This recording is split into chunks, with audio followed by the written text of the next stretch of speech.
सकललोकोद्धारकम् सर्वपापं परिहारम् सर्वश्रेष्ठ गुरुदेवं प्रणमाम्यहम्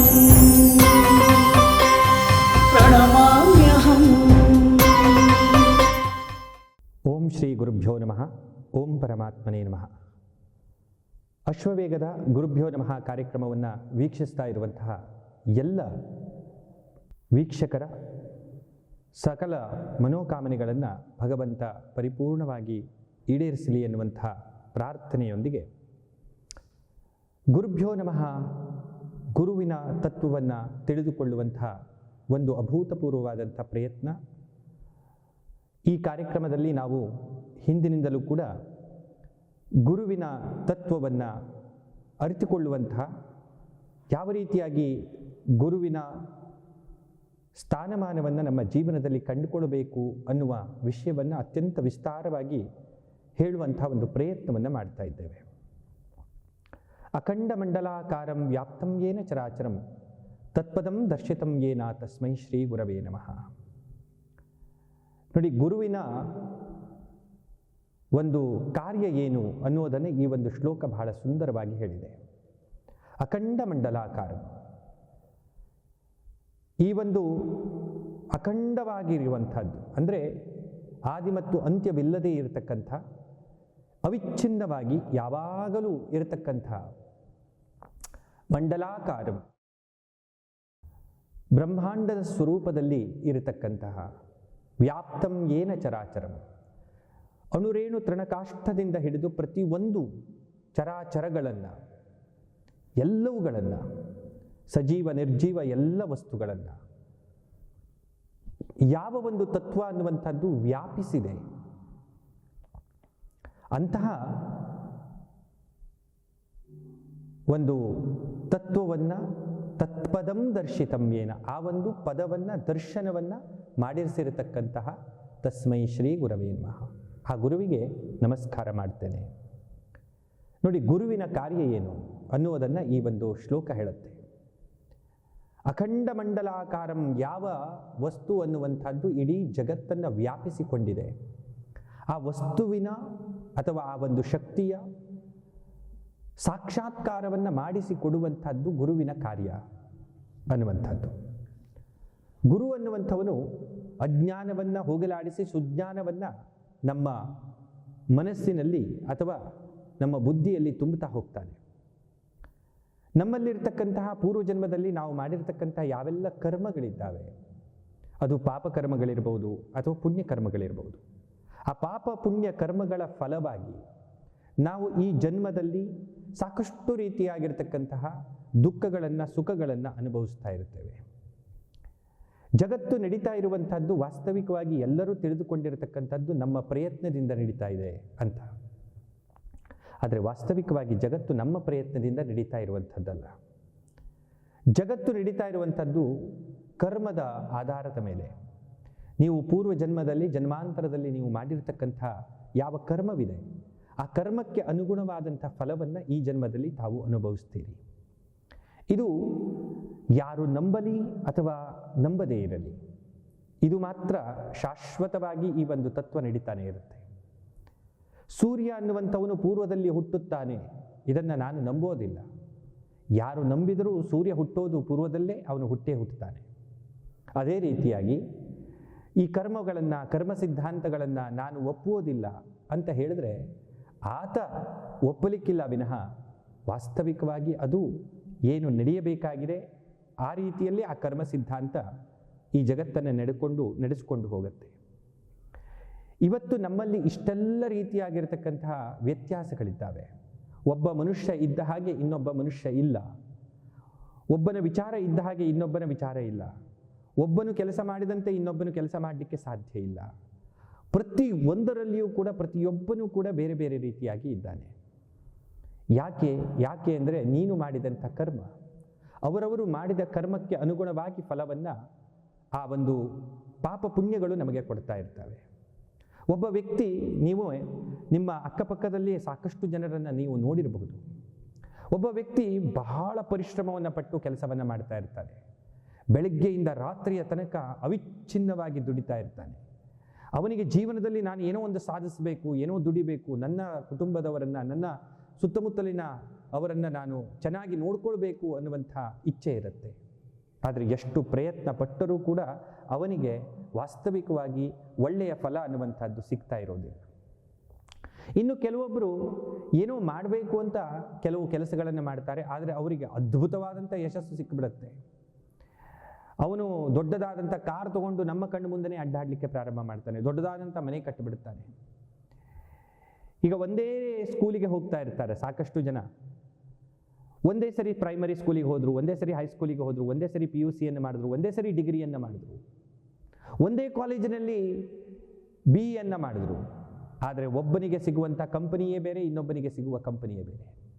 ಒಬ್ಬನಿಗೆ ಒಂದು ತಿಂಗಳಿಗೆ ಲಕ್ಷಾಂತರ ರೂಪಾಯಿ ಸ್ಯಾಲರಿಯನ್ನು ಕೊಡುವಂಥ ನೌಕರಿ ಸಿಕ್ಕಿದ್ರೆ, ಅದೇ ಸ್ಕೂಲಿನಲ್ಲಿ, ಅದೇ ಕ್ಲಾಸಿನಲ್ಲಿ, ಅದೇ ಕಾಲೇಜಿನಲ್ಲಿ ಡಿಗ್ರಿಯನ್ನು ತೆಗೆದುಕೊಂಡಂಥ ಇನ್ನೊಬ್ಬ ವ್ಯಕ್ತಿಗೆ 15,000 20,000 ಪಗಾರ ಬರುವಂಥದ್ದು, ಸ್ಯಾಲರಿ ಸಿಗುವಂಥದ್ದು. ಇದು ನಾವು ವ್ಯಾವಹಾರಿಕವಾಗಿ ಪ್ರತಿನಿತ್ಯವೂ ಕೂಡ ನಮ್ಮ ಜೀವನದಲ್ಲಿ ನಾವು ನೋಡ್ತಾ ಇರ್ತೇವೆ. ಹೇಗೆ ಸಾಧ್ಯ? ಎಲ್ಲವೂ ಒಂದೇ ರೀತಿಯಾಗಿದೆ. ಎಷ್ಟೋ ಬಾರಿ ನಾವಂತೂ ನೋಡಿದ್ದೇವೆ, ರ್ಯಾಂಕ್ ಸ್ಟೂಡೆಂಟ್ ಬಂದವರಿಗಿಂತ ಫೇಲ್ ಆದವರು ಜೀವನದಲ್ಲಿ ಯಶಸ್ಸನ್ನು ಪಡೆದಂಥವರನ್ನು ಕೂಡ ನಾವು ನೋಡಿದ್ದೇವೆ. ಇದು ಹೇಗೆ ಸಾಧ್ಯ? ಒಬ್ಬ ಪ್ರಯತ್ನ ಮಾಡಿದರೂ ಯಾಕೆ ಅವನಿಗೆ ಫಲ ಸಿಗ್ತಾ ಇಲ್ಲ? ಒಬ್ಬನು ಪ್ರಯತ್ನ ಮಾಡದಿದ್ದರೂ ಅವನಿಗೆ ಯಾಕೆ ಫಲ ಸಿಗ್ತಾ ಇದೆ? ಒಬ್ಬರು ಬಹಳ ಜೀವನದಲ್ಲಿ ಎಷ್ಟೆಲ್ಲ ಎಚ್ಚರಿಕೆಯನ್ನು ವಹಿಸ್ತಾರೆ. ಎಲ್ಲಾದರೂ ಹೋದರೆ ಬೇರೆ ನೀರನ್ನು ಕುಡಿಯೋದಿಲ್ಲ, ಅಥವಾ ಯಾವಾಗಲೂ ಮಾಸ್ಕನ್ನು ಹಾಕ್ಕೊಂಡಿರ್ತಾರೆ, ಡಸ್ಟಿಂದ ದೂರ ಇರ್ತಾರೆ, ಮನೆಯಲ್ಲಿ ಕ್ಲೀನಾಗಿರ್ತಾರೆ, ಒಳ್ಳೆಯ ಆಹಾರವನ್ನೇ ಸೇವನೆ ಮಾಡ್ತಾರೆ. ಇಷ್ಟೆಲ್ಲ ಮಾಡಿದರೂ ಕೂಡ ಅವರಿಗೆ ರೋಗಗಳು ಮೇಲಿಂದ ಮೇಲೆ ಬರ್ತಾ ಇರ್ತವೆ. ಕೆಲವೊಬ್ಬರು ಹೋದಲ್ಲಿ ಏನು ಸಿಗತ್ತೆ ಅದನ್ನೆಲ್ಲ ತಿಂತಾರೆ, ಏನು ಬೇಕು ಅದನ್ನು ಕುಡಿತಾರೆ, ಏನು ಬೇಕಾದ್ರೂ ಮಾಡ್ತಾರೆ, ಆದರೂ ಸದೃಢವಾಗಿರ್ತಾರೆ, ಬಹಳ ಗಟ್ಟಿಯಾಗಿರ್ತಾರೆ. ಕೆಲವೊಬ್ಬರು ಯಾವ ದುಶ್ಚಟಗಳನ್ನು ಕೂಡ ಮಾಡೋದಿಲ್ಲ. ಉದಾಹರಣೆಗಾಗಿ ಸಾಮಾನ್ಯವಾಗಿ ಹೆಣ್ಣು ಮಕ್ಕಳಲ್ಲಿ ಈ ಬೀಡಿ ಅಥವಾ ಸಿಗರೇಟ್ ಇತ್ಯಾದಿಗಳನ್ನು ಸೇವನೆ ಮಾಡುವಂತಹ ಪ್ರಮಾಣ ನಮ್ಮ ಭಾರತದಲ್ಲಿ ಬಹಳ ಕಡಿಮೆ ಇದೆ. ಅವರು ಹುಟ್ಟಿದಾಗಿಂದಲೂ ಕೂಡ ಇಂತಹ ದುಶ್ಚಟಗಳನ್ನು ಮಾಡಿರೋದಿಲ್ಲ, ಆದರೂ ಅವರಿಗೆ ಕ್ಯಾನ್ಸರ್ ಬಂದಿರತಕ್ಕಂಥದ್ದನ್ನು ನಾವು ಎಷ್ಟೋ ನೋಡ್ತೇವೆ. ಎಷ್ಟೋ ಕಡೆಗಳಲ್ಲಿ ಇಷ್ಟೆಲ್ಲ ದುಶ್ಚಟಗಳನ್ನು ಮಾಡಿಕೊಂಡು ಅಡ್ಡಾಡ್ತಾ ಇರ್ತಾನೆ, ಆದರೆ ಅವನು ಗಟ್ಟಿಯಾಗಿ ಸದೃಢನಾಗಿ ಆರಾಮಾಗಿ ಜೀವನ ಮಾಡ್ತಾ ಇರ್ತಾನೆ. ಇದಕ್ಕೆಲ್ಲ ಕಾರಣ ಏನು? ಅವನು ದುಶ್ಚಟ ಮಾಡಿದರೆ ಅವನಿಗೆ ರೋಗಗಳು ಬರಬೇಕು, ಇದು ನಿಯಮ. ಯಾರು ದುಶ್ಚಟಗಳನ್ನು ಮಾಡೋದಿಲ್ಲ ಅವನಿಗೆ ರೋಗಗಳು ಬರಬಾರದು, ಇದು ನಿಯಮ. ಆದರೆ ದುಶ್ಚಟಗಳನ್ನು ಮಾಡದೇ ಇದ್ದವನಿಗೂ ಕೂಡ ಘನಘೋರವಾಗಿರತಕ್ಕಂತಹ ಕ್ಯಾನ್ಸರ್ ಅಂತ ರೋಗಗಳು ಬಂದು ಅವನು ನರಳಿರುವಂಥದ್ದನ್ನು ನಾವು ಜೀವನದಲ್ಲಿ ನೋಡ್ತೇವೆ.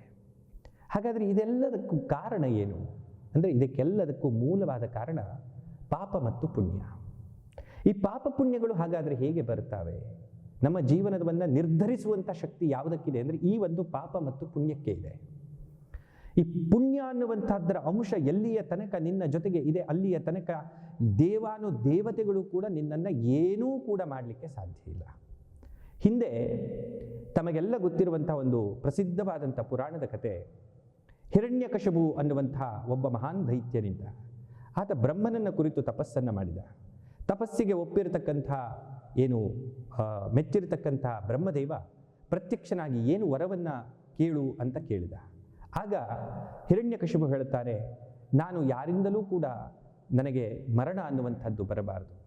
ಆಗ ಅಂತಾನೆ, ಹುಟ್ಟಿರುವಂಥವನಿಗೆ ಮರಣ ಅನ್ನುವಂಥದ್ದು ಕಟ್ಟಿಟ್ಟ ಬುತ್ತಿ, ಮರಣ ಮಾತ್ರ ಬರ್ತದೆ, ಬೇರೆ ಏನಾದರೂ ವರವನ್ನು ಕೇಳು. ಆಗ ಹಿರಣ್ಯಕಶಿಪು ಬಹಳ ಚಾಕಚಕ್ಯತೆಯಿಂದ, ಬಹಳ ಬುದ್ಧಿಯನ್ನು ಉಪಯೋಗಿಸಿ, ನಾನು ಹಗಲೂ ಸಾಯಬಾರದು, ರಾತ್ರಿಯೂ ಸಾಯಬಾರದು, ಮನೆಯ ಒಳಗೂ ಸಾಯಬಾರದು, ಮನೆಯ ಹೊರಗೂ ಸಾಯಬಾರದು, ಪ್ರಾಣಿಯಿಂದಲೂ ಸಾಯಬಾರದು, ಮನುಷ್ಯನಿಂದಲೂ ಸಾಯಬಾರದು, ಹೀಗೆಲ್ಲ ಬಹಳಷ್ಟು ನಿಬಂಧನೆಗಳನ್ನು ಹಾಕಿ, ದೇವರಿಂದನೂ ಸಾಯಬಾರದು, ಮನುಷ್ಯರಿಂದನೂ ಸಾಯಬಾರದು, ಹೀಗೆಲ್ಲ ಸಾಕಷ್ಟು ಆತ ಕೇಳ್ಕೊಳ್ತಾನೆ. ಅದಕ್ಕೆ ಬ್ರಹ್ಮ ತಥಾಸ್ತು ಅಂತ ಅವನಿಗೆ ಹೋದ. ಅವನಿಗೆ ವರವನ್ನು ಪಡೆದಂತಹ ಒಂದು ಗರ್ವ ಅನ್ನುವಂಥದ್ದು, ಅಹಂಭಾವ ಅನ್ನುವಂಥದ್ದು, ನಾನು ತಪಸ್ಸನ್ನು ಮಾಡಿ ವರವನ್ನು ಪಡೆದಿದ್ದೇನೆ ಎನ್ನುವಂಥ ಅಹಂಭಾವ ಏನು ಬಂತು, ಆ ಅಹಂಭಾವದ ಬಲದಿಂದಾಗಿ ಆತ ಸಾಕಷ್ಟು ಪಾಪಗಳನ್ನು ಮಾಡಲಿಕ್ಕೆ ಪ್ರಾರಂಭ ಮಾಡಿದ. ಋಷಿಗಳನ್ನು, ಮುನಿಗಳನ್ನು, ಎಲ್ಲರನ್ನ ಶೋಷಣೆ ಮಾಡಲಿಕ್ಕೆ ಪ್ರಾರಂಭ ಮಾಡಿದ. ಆಶ್ರಮಗಳಿಗೆ ಬೆಂಕಿಯನ್ನು ಹಚ್ಚಿದ. ಅಮಾಯಕರನ್ನು, ಸಾವಿರಾರು ಜನರನ್ನು ಕೊಲೆ ಮಾಡಿದ. ಅವನ ಆ ಒಂದು ದುಷ್ಕೃತ್ಯಕ್ಕೆ ಇಡೀ ಜಗತ್ತು ಹಾಹಾಕಾರದ ಮುಳುಗಿತು. ಹಾಗೆ ಎಲ್ಲ ದೇವತೆಗಳು ಹೋಗಿ ಶ್ರೀಮನ್ನಾರಾಯಣನನ್ನು ಪ್ರಾರ್ಥನೆ ಮಾಡ್ತಾರೆ, ನೀನು ಹೇಗಾದರೂ ಮಾಡಿ ನಮಗೆ ಈ ಹಿರಣ್ಯಕಶಿಪುವಿನಿಂದ ಮುಕ್ತಿಯನ್ನು ಕೊಡಬೇಕು. ಆಗ ನಾರಾಯಣ ಹೇಳ್ತಾನೆ, ಅದಕ್ಕೆ ಒಂದು ಕಾಲ ಬರುತ್ತದೆ, ಆ ಕಾಲ ಬಂದಾಗ ನಾನು ನರಸಿಂಹನ ರೂಪದಲ್ಲಿ ಬಂದು ಅವನನ್ನು ಸಂಹಾರ ಮಾಡ್ತೇನೆ. ಆಗ ದೇವತೆಗಳು ಕೇಳ್ತಾರೆ, ಅಲ್ಲ ಕಾಲ ಬರ್ತದೆ ಅಂದರೆ ಹೇಗೆ? ಈಗ ನಾವು ಬಂದು ಪ್ರಾರ್ಥನೆ ಮಾಡಿದ್ದೇವೆ, ನೀವು ಈಗಲೇ ಮನಸ್ಸನ್ನು ಮಾಡಿದರೆ ನರಸಿಂಹನ ಅವತಾರವನ್ನು ಮಾಡಿ ಅವನನ್ನು ಸಂಹಾರ ಮಾಡಿಬಿಡಬಹುದು. ಮತ್ತು ಇನ್ನೂ ಕಾಯುವುದು ಹೇಗೆ? ಒಂದು ದಿನವೂ ಕೂಡ ಅವನ ಶೋಷಣೆಯನ್ನು ನಾವು ಇನ್ನೂ ಸಹಿಸಲಿಕ್ಕೆ ಸಾಧ್ಯ ಇಲ್ಲ, ಅಷ್ಟು ನಮಗೆ ರೋಸು ಹೋಗಿಬಿಟ್ಟಿದೆ. ಅವನ ಒಂದು ದೈತ್ಯನ ಆ ಒಂದು ಅಟ್ಟಹಾಸ ಎಲ್ಲ ಎಲ್ಲೆಗಳನ್ನು ಮೀರಿದೆ. ಆಗ ನಾರಾಯಣ ಹೇಳ್ತಾನೆ, ನೋಡಿ, ಎಲ್ಲಿಯ ತನಕ ಅವನಲ್ಲಿ ಪುಣ್ಯದ ಅಂಶವಿದೆ ಅಲ್ಲಿಯ ತನಕ ನಾನು ಕೂಡ ನರಸಿಂಹನ ಅವತಾರವನ್ನು ಎತ್ತಿದರೂ ಕೂಡ ಅವನನ್ನು ಏನೂ ಮಾಡಲಿಕ್ಕೆ ಸಾಧ್ಯ ಇಲ್ಲ. ಯಾವ ದಿನ ಅವನಲ್ಲಿ ಪುಣ್ಯ ಅನ್ನುವಂಥದ್ದು ಸಂಪೂರ್ಣವಾಗಿ ನಿರ್ನಾಮವಾಗಿ ಹೋಗುತ್ತೆ, ಆ ದಿವಸ ಅವನನ್ನು ಯಾರೂ ರಕ್ಷಣೆ ಮಾಡಲಿಕ್ಕೆ ಸಾಧ್ಯ ಇಲ್ಲ. ಅವನು ಹಿಂದೆ ಘೋರವಾದಂಥ ತಪಸ್ಸನ್ನು ಮಾಡಿದ್ದ, ಆ ತಪಸ್ಸಿನ ಫಲವಾಗಿ ಅವನಲ್ಲಿ ಇವತ್ತಿಗೂ ಪುಣ್ಯದ ಅಂಶವಿದೆ. ಆ ಪುಣ್ಯದ ಅಂಶ ಇರುವ ತನಕ ಅವನ ಅಟ್ಟಹಾಸ ನಡೆಯುತ್ತದೆ. ಎಂದು ಆ ಪುಣ್ಯವೆಲ್ಲವೂ ಇಂಗಿ ಹೋಗುತ್ತೆ, ಆ ದಿವಸ ಅವನ ಸಂಹಾರ ಅನ್ನುವಂಥದ್ದು ಕಟ್ಟಿಟ್ಟ ಬುತ್ತಿ. ಇನ್ನು ಕೆಲವೇ ದಿನಗಳಲ್ಲಿ, ಕೆಲವೇ ಸಮಯ ಕಳೆಯುತ್ತಾ ಇರುವಂತೆ ಅವನ ಪುಣ್ಯ ಅನ್ನುವಂಥದ್ದು ನಶಿಸಿ ಹೋಗುತ್ತೆ. ಆಗ ನಾನು ಅವನ ಸಂಹಾರವನ್ನು ಮಾಡ್ತೇನೆ ಅಂತ ಭಗವಂತ ಹೇಳ್ತಾನೆ. ನೋಡಿ, ಎಲ್ಲಿಯ ತನಕ ನಿಮ್ಮಲ್ಲಿ ಪುಣ್ಯ ಇದೆ, ನೀವು ಎಲ್ಲಿಯ ತನಕ ಪುಣ್ಯಾತ್ಮರಾಗಿದ್ದೀರಿ, ಎಲ್ಲಿಯ ತನಕ ಒಳ್ಳೆಯ ಕಾರ್ಯಗಳನ್ನು ಮಾಡ್ತಾ ಇದ್ದೀರಿ, ನಿಮಗೆ ಆ ಪುಣ್ಯದ ಫಲ ಅನ್ನುವಂಥದ್ದು ಸಿಕ್ಕೇ ಸಿಗತ್ತೆ. ನಿಮ್ಮಲ್ಲಿ ಒಂದು ವೇಳೆ ಪುಣ್ಯದ ಅಂಶ ಇಲ್ಲ, ಎಷ್ಟು ಪ್ರಯತ್ನ ಬೇಕಾದರೂ ಮಾಡಿ, ಎಷ್ಟು ವಿದ್ಯೆಯನ್ನು ಬೇಕಾದರೂ ಕಲಿರಿ, ಎಷ್ಟೇ ನಿಮಗೆ ದೊಡ್ಡದಾದಂಥ ವ್ಯಕ್ತಿಯ ಮನೆಯಲ್ಲಿ ಹುಟ್ಟಿ, ನಿಮಗೆ ನಿಮ್ಮ ಕರ್ಮ ಅನ್ನುವಂಥದ್ದು, ನಿಮ್ಮ ಪಾಪ ಅನ್ನುವಂಥದ್ದು ನಿಮ್ಮನ್ನು ತೆಗೆದುಕೊಂಡು ಬಂದು ರಸ್ತೆಯ ಪಕ್ಕದಲ್ಲಿ ಇಟ್ಟೇ ಇಡತ್ತೆ. ಹಾಗಾಗಿ ಇವತ್ತು ನಾವು ಏನನ್ನು ಪಡೀತಾ ಇದ್ದೇವೆ, ಅದು ಎಲ್ಲದಕ್ಕೂ ಕಾರಣ ನಮ್ಮ ಕರ್ಮ. ನಾವು ಹಿಂದಿನ ಜನ್ಮದಲ್ಲಿ, ಜನ್ಮಾಂತರದಲ್ಲಿ ನಾವು ಮಾಡಿರ್ತಕ್ಕಂಥ ಕರ್ಮಗಳು ನಮಗೆ ಸದಾಕಾಲವೂ ನಮ್ಮನ್ನು ಬಾಧಿಸ್ತಾ ಇರುತ್ತೆ. ಅದಕ್ಕೆ ಅನುಗುಣವಾಗಿ ನಮಗೆ ಫಲಗಳನ್ನು ಅದು ಕೊಡ್ತಾ ಇರುತ್ತೆ. ಇಂತಹ ಹಲವಾರು ವಿಷಯಗಳನ್ನು ನಾವು ತಿಳಿದುಕೊಳ್ಬೇಕು ಅಂತಂದರೆ ಗುರುವಿನ ಸನ್ನಿಧಾನಕ್ಕೆ ನಾವು ಹೋಗಲೇಬೇಕಾಗಿದೆ. ಗುರುವಿನ ಸನ್ನಿಧಾನದಲ್ಲಿ ನೀನು ಕಳೆದಿರತಕ್ಕಂಥ ಕೇವಲ ಒಂದು 5 ನಿಮಿಷದ ಸಮಯ ನಿನ್ನ ಇಡೀ ಜೀವನಕ್ಕೆ ಹೊಸದಾದಂತಹ ದೃಷ್ಟಿಯನ್ನು ಕೊಡಬಹುದು, ಹೊಸದಾದಂಥ ಮಾರ್ಗವನ್ನು ನೀಡಬಹುದು. ಅಲ್ಲಿಂದ ನಿನ್ನ ಜೀವನವನ್ನು ನೀನು ನೋಡುವ ಪದ್ಧತಿ ಬೇರೆಯಾಗಬಹುದು, ನಿನ್ನ ವಿಚಾರಧಾರೆಗಳು ಬೇರೆಯಾಗಬಹುದು. ನಿನ್ನಲ್ಲಿರುವಂತಹ ಕೆಟ್ಟ ವಿಚಾರಗಳು ಹೋಗಿ ಒಳ್ಳೆಯದಾದಂಥ ವಿಚಾರಗಳು ನಿನ್ನಲ್ಲಿ ಒಡಮೂಡಬಹುದು. ತನ್ಮುಖೇನವಾಗಿ ನಿನ್ನ ಜೀವನ ಉದ್ಧಾರವೂ ಕೂಡ ಆಗಬಹುದು. ಇವತ್ತು ನಾವು ಹಾಗಾದರೆ ಏನು ಮಾಡಬೇಕು ಅಂತಂದರೆ, ಕೇವಲ ನಾವು ಸತ್ಕರ್ಮಗಳನ್ನು ಮಾಡಬೇಕು, ಪುಣ್ಯವನ್ನು ಕೊಡುವಂತಹ ಕರ್ಮಗಳನ್ನು ಮಾಡಬೇಕು.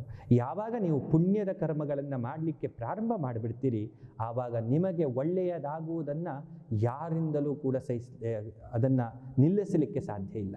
ಯಾವನು ಎಷ್ಟೇ ಪ್ರಯತ್ನವನ್ನು ಮಾಡಿದರೂ ನಿಮ್ಮ ಪುಣ್ಯ ಅನ್ನುವಂಥದ್ದು ನಿಮ್ಮನ್ನು ಯಾವ ಉಚ್ಚವಾದಂಥ ಸ್ಥಾನಕ್ಕೆ ತೆಗೆದುಕೊಂಡು ಹೋಗಿ ಮುಟ್ಟಿಸಬೇಕಾಗಿದೆಯೋ ಆ ಸ್ಥಾನಕ್ಕೆ ತೆಗೆದುಕೊಂಡು ಹೋಗಿ ಮುಟ್ಟಿಸತ್ತೆ. ಹಾಗಾಗಿ ಎಲ್ಲರೂ ಕೂಡ ಗುರುದರ್ಶನವನ್ನು ಮಾಡಿ, ಗುರುಮುಖೇನವಾಗಿ ನಾವು ಪ್ರವಚನಾದಿಗಳನ್ನು ಕೇಳಿ ಜ್ಞಾನವನ್ನು ಪಡೆದು, ಆ ಬ್ರಹ್ಮಜ್ಞಾನ ಅನ್ನುವಂಥದ್ದೇನಿದೆ, ಅಥವಾ ಅಖಂಡ ಮಂಡಲಾಕಾರಂ ವ್ಯಾಪ್ತಂ ಏನ ಚರಾಚರಂ, ಯಾವುದು ವ್ಯಾಪ್ತವಾಗಿದೆ, ಇಡೀ ಸಮಸ್ತ ವಿಶ್ವವನ್ನೇ ವ್ಯಾಪ್ತವಾಗಿದೆ, ಚರಾಚರ ವಸ್ತುಗಳನ್ನು ವ್ಯಾಪ್ತವಾಗಿದೆ, ಅಂತಹ ಪರಮತತ್ವವನ್ನು ಕೂಡ ನಾವು ತಿಳಿದುಕೊಳ್ಳಬೇಕಾಗಿದೆ.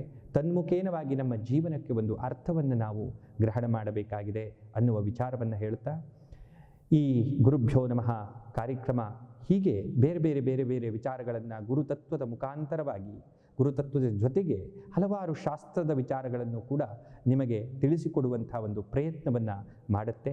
ತಾವು ಈ ಒಂದು ಗುರುಭ್ಯೋ ನಮಃ ಕಾರ್ಯಕ್ರಮವನ್ನು ಅವಿಚ್ಛಿನ್ನವಾಗಿ ನೋಡಿ ತಮ್ಮ ಜ್ಞಾನವನ್ನು ಹೆಚ್ಚಿಸಿಕೊಳ್ಳಬೇಕು ಅನ್ನುವಂಥ ವಿನಂತಿಯ ಜೊತೆಗೆ ಈ ಒಂದು ಕಾರ್ಯಕ್ರಮವನ್ನು ವೀಕ್ಷಿಸ್ತಾ ಇರುವಂಥ ತಮಗೆಲ್ಲರಿಗೂ ಕೂಡ ಭಗವಂತನ ಅನುಗ್ರಹ ಆಶೀರ್ವಾದವಾಗಲಿ ಅನ್ನುವ ಪ್ರಾರ್ಥನೆಯೊಂದಿಗೆ ಈ ಒಂದು ಕಾರ್ಯಕ್ರಮವನ್ನು ಮುಗಿಸ್ತಾ ಇದ್ದೇವೆ. ಧನ್ಯವಾದ. ಲೋಕಾ ಸಮಸ್ತಾ ಸುಖಿನೋ ಭವಂತು. ಓಂ ಪರಮಾತ್ಮನೇ ನಮಃ. ಓಂ ತತ್ಸತ್. ಸಕಲ ಲೋಕೋದ್ಧಾರಕಂ